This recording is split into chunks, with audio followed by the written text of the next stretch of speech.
حضرت ابو ہریرہ رضی اللہ تعالیٰ عنہ سے روایت ہے کہ رسول اللہ صلی اللہ علیہ وآلہ وسلم نے فرمایا، جو شخص تسلیم شدہ امیر کی اطاعت سے نکل جائے اور جماعت سے جدا ہو جائے، اگر وہ اسی حال میں مرا تو جاہلیت کی موت مرا، اور جو شخص میری امت کے خلاف مسلح ہو کر نکلا اور ہر نیک و بد کو بلا امتیاز قتل کرنے لگا اور نہ مومن کی پرواہ کرتا ہے اور نہ کسی ذمی کے عہد کا لحاظ رکھتا ہے،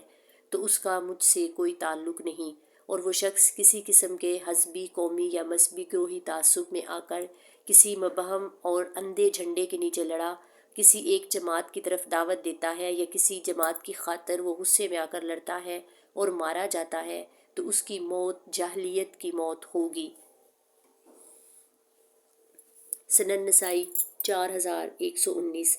حضرت جندب بن عبداللہ سے مروی ہے کہ رسول اللہ صلی اللہ علیہ وآلہ وسلم نے فرمایا، جو شخص اندھا دھند تعصب میں آ کر کسی مبہم اور اندھے جھنڈے کے تحت لڑا، صرف اپنے گروہ کی حمایت میں لڑتا اور اسی کی حمایت میں غضبناک ہوتا ہے، وہ مارا جائے تو اس کی موت جاہلیت کی حرام موت ہوگی۔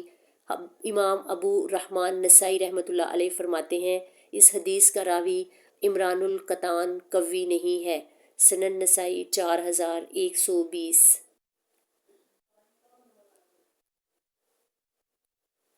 حضرت ابوبکر رضی اللہ تعالیٰ عنہ سے منقول ہے کہ رسول اللہ صلی اللہ علیہ وآلہ وسلم نے فرمایا، جب کوئی مسلمان اپنے بھائی کی طرف اسلحے کے ساتھ اشارہ کرے، ایک مسلمان دوسرے پر ہتھیار اٹھا لے اور دوسرا بھی اٹھا لے تو دونوں جہنم کے کنارے پر ہوتے ہیں، اور جب ایک دوسرے کو قتل کر دیں تو دوسرے اکٹھے جہنم میں گر پڑتے ہیں۔